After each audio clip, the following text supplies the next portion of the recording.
मेरा नाम प्रेम है और मैं एक ऑफिस में जॉब करता हूँ। मैं इतना पढ़ा लिखा नहीं हूँ, इसलिए मुझे किसी अच्छे ऑफिस में जॉब नहीं मिल सकी। मुझे एक छोटे से ऑफिस में जॉब मिली तो मैं बहुत खुश हो गया कि चलो कम से कम घर का गुजारा हो जाएगा। वैसे भी मेरे पास जो डिग्री थी उस पर मुझे ऐसी ही जॉब मिल सकती थी, इसलिए मैंने ये जॉब कर ली। आज से 5 साल पहले ये जॉब मुझे बहुत अच्छी लग रही थी, क्योंकि उस समय घर में सिर्फ मेरी पत्नी और एक छोटा सा बेटा था, इसलिए घर का खर्चा इतना ज़्यादा ना था। मगर जैसे जैसे समय बीतता गया मेरे 3 बच्चे हो गए। अब तीनों के आ जाने से घर में 5 आदमी हो गए और हर दिन हमारा खर्चा बढ़ने लगा। फिर समय गुजरने के साथ साथ महंगाई भी बढ़ती गई। बच्चे बड़े हुए तो उन्हें स्कूल में भेजना पड़ा। उस समय स्कूल की फ़ीस भी कम नहीं थी। ऐसे में मुझे ऑफिस से जो सैलरी मिलती थी वो महीने के शुरू में ख़त्म हो जाती थी और बाकी का महीना मुझे उधार लेकर गुजारा करना पड़ता था। ऐसे में मेरी पत्नी रोज़ मुझसे कहती थी कि तुम अपने ऑफिस के मालिक से बात करो ताकि वो तुम्हारी सैलरी बढ़ा दे, क्योंकि अब हमारा इस सैलरी से गुजारा मुश्किल होता है। हमारे बच्चे बड़े हो रहे हैं, कल को उनके खर्च भी बढ़ जाएंगे। पत्नी की बात सुनकर मैं परेशान हो जाता था, क्योंकि मैं ऑफिस के मालिक से कई बार इस बारे में बात कर चुका था, मगर वो तो हर बार मेरी बात सुनकर यही कहता था, देखो प्रेम, मैं जानता हूँ कि तुम्हारी सैलरी बहुत कम है, लेकिन मैं क्या करूँ, ऑफिस में इतना काम नहीं होता। अगर होता है तो तुमसे बड़े ओहदे वो काम कर लेते हैं। अपने ऑफिस की मालिक की बात सुनकर मैं खामोश हो जाता था। ऑफिस में काम बहुत था और इत्तेफाक से ज़्यादा काम आ जाता तो मुझसे बड़े ओहदे वाले लोग काम कर लेते। ये बात कई बार अपनी पत्नी को समझाने की कोशिश की, मगर वो तो हर बार एक ही बात कहती कि तुम ये जानबूझकर करते हो, किसी दूसरे ऑफिस में जॉब कर लो। हर बार पत्नी की बात सुनकर मैं तब जाता था, अरे भाई, तुम समझती क्यों नहीं, जॉब ढूंढना इतना आसान तो नहीं है।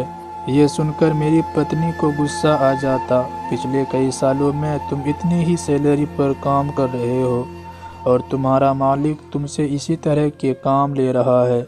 मुझे तो लगता है कि तुम्हारे ऑफिस के मालिक की नीयत में खोट है, वो तुम्हारी सैलरी बढ़ाना नहीं चाहता। लेकिन मैं तुम्हें बता दूं कि अब इस तरह से गुजारा नहीं कर सकती। अपनी पत्नी की ये धमकी सुनकर मैं घर से बाहर निकल आता और सोचता था कि शायद मेरी पत्नी की बात ठीक ही थी। लेकिन अगर मेरे ऑफिस के मालिक की नीयत खराब थी तो क्या कर सकता था। अगर मैं ये ऑफिस छोड़ दूं तो मुझे कोई नई जॉब कौन देगा, ये सोचकर मैं सब्र कर लेता था। मेरी पत्नी भी मुझसे और बच्चों से बहुत प्यार करती थी, इसलिए 2-4 दिन गुस्सा करके खुद ही चुप कर जाती थी। मोहब्बत तो मुझे भी अपनी पत्नी और बच्चों से बहुत थी। मैं भी चाहता था कि मेरी पत्नी बच्चों भी दूसरे की तरह ऐश करे और उन्हें किसी चीज़ के लिए तरसना ना पड़े, लेकिन ये सब मेरी किस्मत में लिखा हुआ था और किस्मत को बदलना मेरे हाथ में नहीं था। वक्त गुजरता गया और मेरे हालात भी ज्यों के त्यों रहे। समय के साथ साथ चीज़ों की कीमत भी बढ़ने लगी। ऐसे में हर आदमी परेशान था, क्योंकि सैलरी कम थी और खर्चा ज़्यादा था। इसलिए मैंने भी इसी तरह सब्र कर लिया था। मेरे अपने कई ऐसे दोस्त थे जो बेरोज़गार के हाथों तंग थे।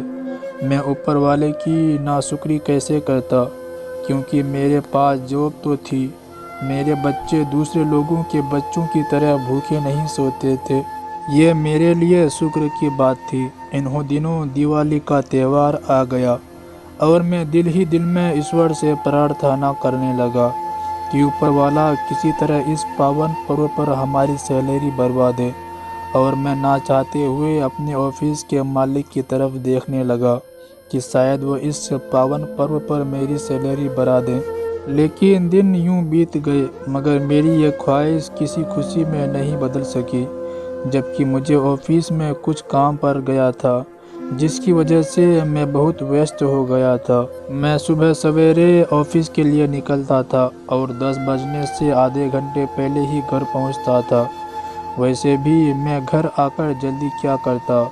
मेरी पत्नी हर समय मुझे जली कटी बातें सुना कर रही थी और बच्चे अपनी मासूमियत से मुझसे पूछते थे, पापा मुझे अपने दोस्त की तरह अच्छे वाले जूते लेने हैं, और मैं उन्हें प्यार से बहला लेता था और कहता था कि तुम बस ऊपर वाले से प्रार्थना करो कि तुम्हारे पापा के पास बहुत सारे पैसे आ जाए, फिर मैं तुम्हारी हर ख्वाहिश पूरी करूँगा। यह सुनकर मेरा बेटा खुशी खुशी खेलने लग जाता और मेरी बेटी ये देखकर मेरे पास आकर बैठ जाती और मुझसे कहती, मुझे भी दिवाली पर भैया की तरह नए जूते लेकर देना। बेटी की ख्वाहिश सुनकर मैं हंस पड़ता था। बच्चे भी कितने मासूम होते हैं, इन्हें ये एहसास ही नहीं होता कि बड़े होने पर कितनी परेशानियां ज़िंदगी में आ जाती है। गुर्बत मेरे शरीर से ऐसी चिपटी हुई थी कि मैं अपने बच्चों की छोटी छोटी मासूम ख्वाहिश भी पूरी करने के योग नहीं था। मैं अपने बच्चों की ये ख्वाहिश सुनकर उन्हें अपनी बातों से बहला लेता था, क्योंकि उनकी ख्वाहिश पूरी करना मेरे बस में नहीं थी। बच्चे ये बात नहीं जानते थे कि मैं एक ऑफिस में मामूली सी जॉब करता हूँ और मेरी थोड़ी सी सैलरी है। ऐसे में उनकी ख्वाहिश कैसे पूरी करता। मैं तो हमेशा की तरह उन्हें सस्ते से जूते कपड़े ही दिला सकता था, लेकिन मैं अपने बच्चों को इनकार करके उनका दिल नहीं तोड़ना चाहता था, क्योंकि मुझे अपने बच्चे से बहुत प्यार था। जैसे जैसे दिवाली करीब आती जा रही थी, बच्चों की ख्वाहिश भी बढ़ती जा रही थी। मैं घर आता तो बच्चे मुझे घेर कर बैठ जाते और हर दिन किसी न किसी चीज़ की ख्वाहिश करते। रसोई की खिड़की से मेरी पत्नी मुझे घूर घूर कर देखती थी। मैं जानता था कि उनके लिए इतनी कम सैलरी में घर चलाना मुश्किल होता जा रहा था, लेकिन ऐसे में ऊपर वाले से प्रार्थना करने के अलावा कोई चारा नहीं था, क्योंकि अपने ऑफिस के मालिक के सामने अपने दुख रो रो कर मैं थक चुका था। फिर एक दिन मैं काम से थका हारा घर आया। टेंशन से पूरी रात नींद ही नहीं आई और दिन यूं ही गुजर गया। मेरी पत्नी डिनर बना रही थी। मैं चुपचाप चारपाई पर जाकर लेट गया। ऐसे में मुझे ख्याल आया कि दिवाली आने वाली है और अभी तक मैंने किसी के लिए कुछ भी नहीं खरीदा था, क्योंकि पिछले महीने की सैलरी से मैं घर का सौदा लेकर आया था। अब अगर इस महीने की सैलरी दिवाली के बाद मिली तो यकीनन ना तो मैं बच्चों के लिए पटाखे खरीद पाऊंगा और ना ही अपनी पत्नी के लिए कुछ गिफ्ट खरीद पाऊंगा। चलो मैं तो खुद कोई पुराना सूट पहन लूँगा, मगर पत्नी बच्चों का क्या कसूर है कि दिवाली के दिन भी कुछ नया ना दिला सकूं। मैं दिल में प्रार्थना करने लगा कि ऊपर वाला करे कि मेरे ऑफिस के मालिक को हम गरीबों का कुछ एहसास हो और वो हमें कुछ सैलरी एडवांस कर दे, ताकि मैं अपने बच्चों के लिए कुछ खरीद लूं। अभी मैं यही सोच रहा था कि अचानक दरवाजे की कुंडी बजी। मेरी पत्नी ने डिनर बनाते हुए मेरी तरफ देखा। मैं जूते पैरों में डालकर चारपाई से उठा और दरवाजे पर आ गया। ये इस समय कौन आ सकता है, मैंने अपने दिल में सोचा। ऐसे में कौन ज़रूरतमंद था जो मेरे दरवाजे पर दस्तक दे रहा था। अपने सोच को झटक कर मैंने दरवाज़ा खोला तो मुझे हैरत का एक झटका लगा, क्योंकि सामने एक नकाबपोश लड़की खड़ी थी। इसे देखकर मैं हक्का बक्का रह गया कि ये लड़की इस समय मेरे दरवाजे पर खड़ी क्या कर रही थी और इसे मुझसे क्या काम था। ये सोच मुझे हैरान कर गई। उसने मेरी हैरत देखी तो शर्मिंदा हो गई और उसने मुझसे डरते हुए कहा, साहब जी, इस वक्त आपके घर आने के लिए माफ़ी चाहती हूँ। मैं क्या करूँ, क्योंकि मैं बहुत मजबूर हूँ और यही मजबूरी आपकी चौखट पर ले आई है। ये कहकर वो रोने लगी। मुझे समझ ही नहीं आई कि ये मेरे घर क्यों आई थी। इस नकाबपोश लड़की ने मेरे चेहरे पर यह सवाल लिखा हुआ देखा तो वो रोते रोते कहने लगी, साहब जी, 2 दिन से मेरे बच्चे ने कुछ नहीं खाया। प्लीज़ आपके घर इस समय जो कुछ भी है मुझे दे दो और देखना कल आपकी किस्मत ही बदल जाएगी। यह सुनकर मैं हैरान रह गया, क्योंकि मैं तो खुद एक गरीब आदमी था। इस मोहल्ले में कई ऐसे लोग थे जो उस बेसहारा लड़की की मदद कर सकते थे। ये बात मैंने इस नकाबपोश लड़की से कही तो वो कहने लगी कि मैं बहुत मजबूर थी, इसलिए मैं बहुत सारे घर में गई, लेकिन किसी ने मेरी बात का यकीन ही नहीं किया, इसलिए मैं आपके दरवाजे पर आ गई।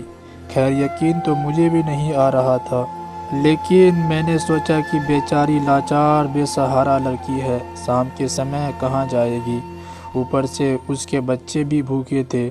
मैंने उसे दरवाजे पर रुकने को कहा और फिर अपनी पत्नी के पास आकर उसे सारी बात बताई। पत्नी तो मेरी बात सुनकर भड़क ही उठी और कहने लगी कि अगर हमने सारा खाना इसे दे दिया तो हम सब भूखे ही रह जाएंगे, हम क्या खाएंगे। मैंने इसकी ये बात सुनी तो पत्नी से कहा कि बच्चों के लिए थोड़ा सा खाना रख लो, बाकी सारा खाना इस लड़की को दे देते हैं। मुझे तो बेचारी बहुत मजबूर लग रही है, लाचार है और शाम का समय है, कहाँ जाएगी। बाहर 100 तरह के आवारा लोग होते हैं। ये सुनकर मेरी पत्नी कुछ नरम पड़ गई और उसने सारा खाना मुझे अलग अलग सोपर में डाल कर दे दिया और वो सोपर लेकर मैं दरवाजे पर आ गया। मैंने सारा खाना जो कि मेरी पत्नी ने हम सब के लिए बनाया था उस नकाबपोश लड़की को दे दिया। ये देखकर लड़की बहुत खुश हुई और खुशी के मारे वो लड़की रोने लगी। मैंने उससे कहा, माफ़ करना बहन, हमारे घर में बस यही खाना पका है। मैं भी कोई अमीर आदमी नहीं हूँ, गरीब सा आदमी हूँ और मामूली सी सैलरी में हम 5 आदमी बड़ी मुश्किल से गुजारा कर रहे हैं। तुम बस हमारे लिए प्रार्थना कर देना। ये सुनकर वो मुझे दुआएं देती हुई चली गई और मैं वापस आकर चारपाई पर बैठ गया और सोचने लगा कि इस दुनिया में कैसे कैसे मजबूर लोग होते हैं जो अपनी मजबूरी की खातिर किसी के आगे हाथ फैलाने पर मजबूर हो जाते हैं। लेकिन ऊपर वाले का शुक्र था कि मेरे पास जॉब थी और उससे मिलने वाली सैलरी से गुजारा अच्छा चल रहा था, वरना मैं या मेरी पत्नी भी भूखी से तंग आकर किसी न किसी के आगे हाथ फैलाने पर मजबूर हो जाते। मैं उस समय सोच में गुम था जब मेरी पत्नी ने मुझे कंधे से हिलाया और कहा, मैंने बच्चों को खाना खिला दिया है, उन्होंने बहुत कम खाना खाया है, इसलिए थोड़ी सी सब्जी और रोटी भी बच गई है, आओ मिलकर खाना खा लेते हैं। यह सुनकर मैंने हाथ धोए और टेबल पर आकर बैठ गया। इस शाम मैंने और मेरी पत्नी ने बचा हुआ खाना मिलजुल कर खा लिया। मैंने खाना खाने के बाद ऊपर वाले का धन्यवाद किया, उसने हमें किसी के सामने हाथ फैलाने से बचा लिया। रात हुई तो मैं इस बात को भूल गया और सो गया।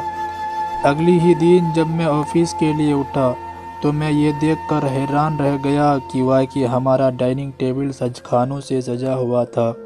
ये देखकर मुझे हैरानी हुई।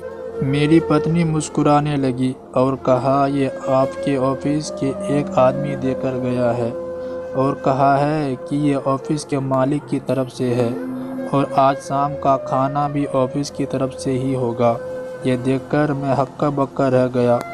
ये कैसी काया थी जो रातों रात पलट गई।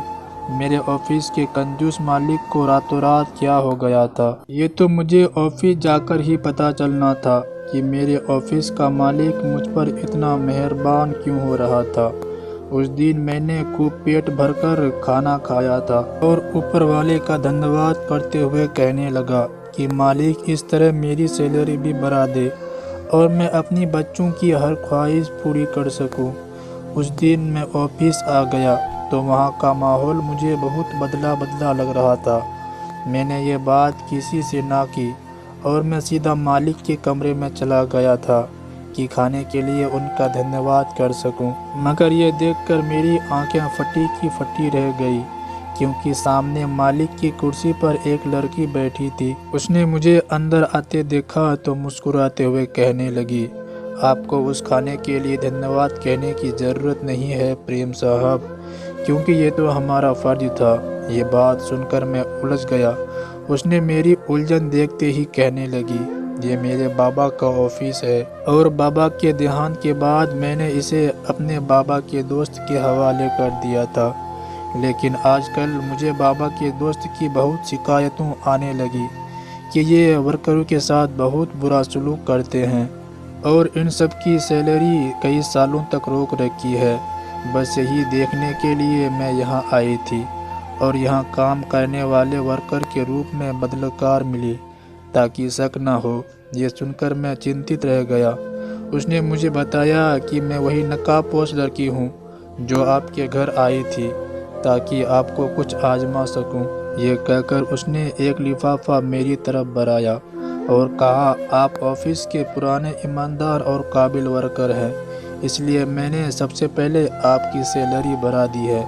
ये सुनकर मुझे यकीन नहीं आ रहा था कि ऐसा भी हो सकता है।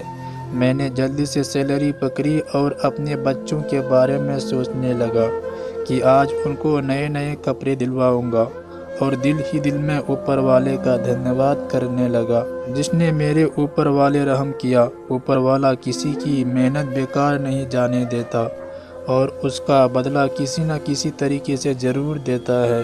क्यों दोस्तों, सही कहा ना मैंने? आपका क्या कहना है इस कहानी के बारे में? कमेंट करके हमें ज़रूर बताएं। वीडियो को लाइक कर दीजिए और चैनल को सब्सक्राइब करके घंटी को दबाकर ऑल पर सेट कर लीजिए ताकि आने वाली वीडियो आपको तुरंत मिले। मुझे दीजिए अगली वीडियो तक इजाज़त। तब तक के लिए धन्यवाद।